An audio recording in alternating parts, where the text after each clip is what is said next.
Good morning, everybody. As Jara said, I'm Eve Gelb, and I work at this amazing company called SCAN Health Plan.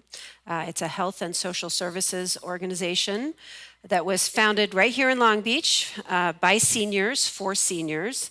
And our mission is to help seniors stay healthy and independent. So this is the new funny thing to say, right? Okay, boomer, a little talk to the hand. It's not actually nice. It's kind of dismissive. It says to the boomer, you are not my people. You are not like me. You are not worthy of me listening to or caring about you. And I don't need to invest my time and energy in you. I know where it comes from. It comes from one generation feeling dismissed by an older, authoritative generation. But one generation dismissing another, it's not a good idea. It's more than dismissive, it's destructive. Today, we're going to hopefully shatter some perceptions about that. Because when we dismiss a generation, it's not just the people that we know and love, it's a huge segment of society. According to the US Census, for the first time in history, older adults, people over the age of 65, are going to outnumber children. And it's going to happen really soon in 2034. And the gap is going to grow each year after that. So when we dismiss older folks, not just our loved ones, we're dismissing this entire segment of society. This stage gives us the opportunity to shatter the perceptions that we have of aging and of older people. Because if we don't see the value, the worth of those people. Does anybody know what this is? The title of my speech may have given it away. It's a ruby, right? And this, it's the same ruby from a slightly different angle with a little light shining on it. Does anybody, question the value of a ruby? No, they're precious gems. Is one ruby worth more than the other ruby? No, remember, they're the same stone. Well, people are just like rubies. They all have value, but sometimes that value is not easy to see. So we have to look at them from a slightly different angle with a little light shining on them. Light has a way of changing our perceptions. So this is my ruby. This is my Granny Jane. She was the only grandparent I had growing up. And as kids, we would see her every Friday. She would come to our house. She would bring candy, bake us cookies. She would sing songs in Yiddish and play on the piano. And she would sit in the garden while we all played around her. I was 8 years old. And in my eyes, Granny Jane was really old. But in reality, she was only about 5 years older than I am today. From my Granny Jane, I got my sweet tooth, thanks to the candy, my love of baking. I got my very basic piano skills. She taught me to play one song. And I got my love of family. I did not get, however, her ability to pick up men. My Granny Jane could be on a park bench anywhere. You'd walk away for a few minutes and come back, and she'd be chatting up some man and making him laugh. I loved her, and because of her, I love older people. When we moved here, she stayed in South Africa. And she would come and visit as often as she could, and it got harder as she aged. When she did come, it was fantastic. We would shine a light on her. But eventually, she needed to stay in South Africa, and she moved into a nursing home where she was misunderstood and mistreated. This is not always the case with older people. But many older people don't have a light shining on them. And so they turn away or they are put away. But we can shine a light. And that light is called empathy. Empathy is the ability to see the world entirely from someone else's perspective, to put your own emotions away. Do we all have empathy? Yep. The latest neuroscience research says that 98% of us, so not everybody, but close, 98% of us have the ability to empathize wired into our brains. The problem is we don't call upon it on a daily basis. but we can learn how to. There are really just 3 things we need to do, and you could see people can be taught empathy. The 3 things we need to do are first to engage, which means to be curious about strangers. The second is to listen, but listen deeply, not just for the words, but for the emotions and the feelings and the needs behind the words. And the third is to care, to appreciate that value that each human has. Without empathy, people see older adults as grumpy or senile or feeble, but these words are not inevitable with aging. They are only inevitable when we age without empathy. So this graph shows that with aging, there is a normal slight decline of cognitive capacity, our ability to think. That's the top line.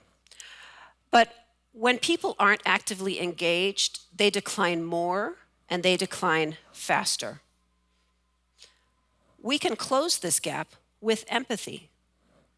Human interaction has been shown to slow the aging process. In fact, researchers at Rush University in Chicago found that cognitive decline is 70% less in people who have frequent interaction than those who have less social engagement.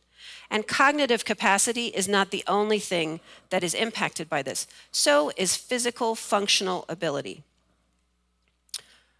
Why do we need to close this gap? Look at this group of amazing older workers. At SCAN, we call them peer advocates. They are real people, real seniors, who talk to our members about really important things. And they are perfect to do the job that they do. At my organization, we know the value of this segment of society, and the rest of America should as well. People are staying in the workforce longer. Baby boomers are not retiring, and why should they? Benjamin Franklin, know that guy, the one on the $100 bill, right? So he was 81 when he wrote and signed the Constitution. Betty White, a little more modern hero, the comedian, she was 88 the first time she hosted Saturday Night Live. And it rose that show's ratings to the highest in 18 months. These are only 2 examples. Think about the older adults in your life. Think about your parents, your grandparents, your mentors, your teachers. How have older adults made your life better? With this growing segment of society, if we don't recognize the value of these folks, we will experience the burden of them aging before their time. And the other thing is we are all aging ourselves. So if we don't have empathy for ourselves as we age, we will not age well. We will fear instead of embrace. Let's embrace, right? At SCAN, we wanted to see how we could address this challenge of creating empathy for this workforce, for this segment of society. And so we came up with this amazing training program. It's called Trading Ages, where you literally trade places with an older adult to feel what it's like to live their life. We do things like we put popcorn in our shoes. And why would we do that? Because it's really painful when you walk around with popcorn in your shoes.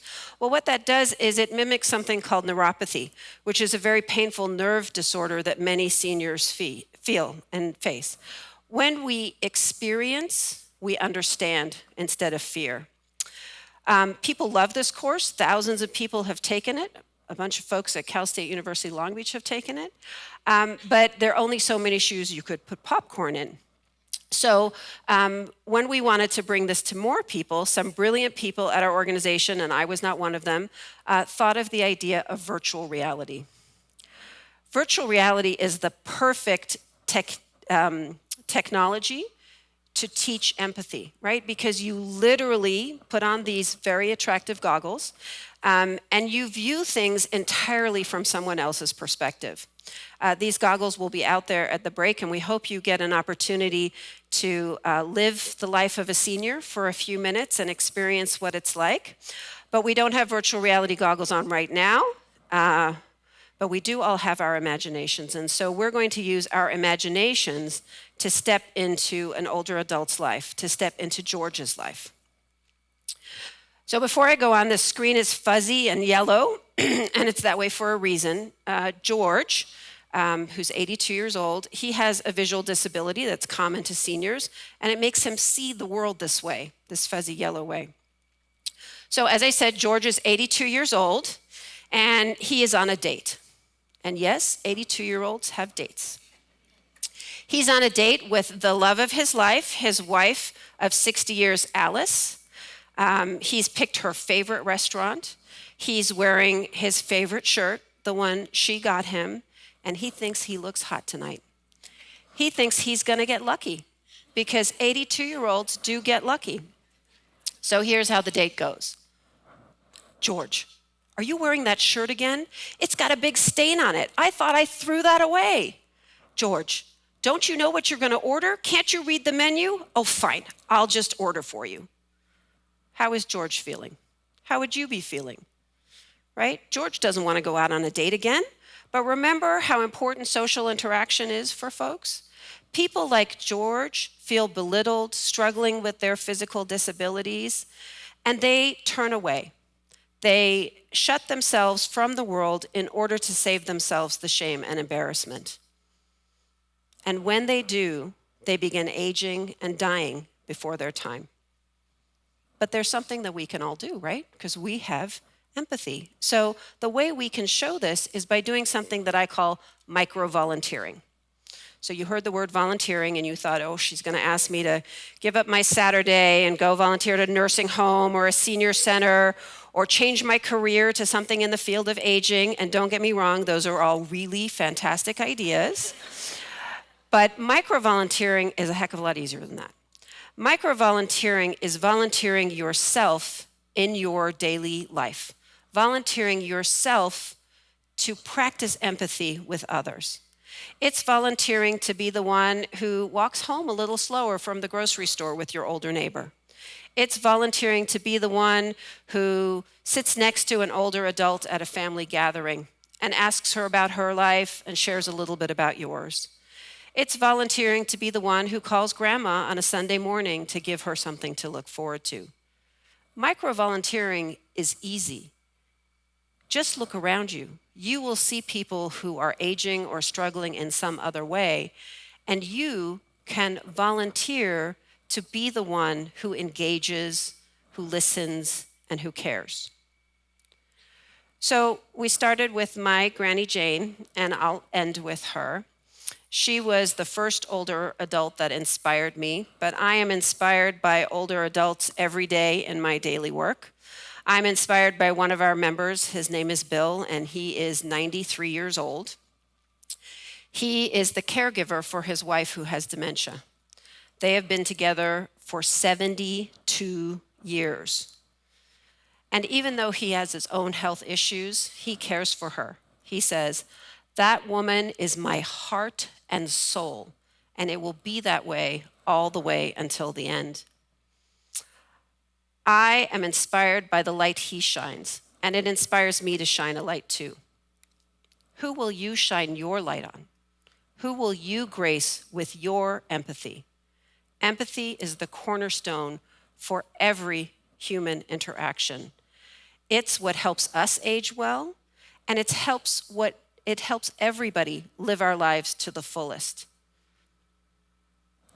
I call on each of us to see older people as our people, worthy of our empathy, worthy of our engaging, our listening, and our caring. Thank you.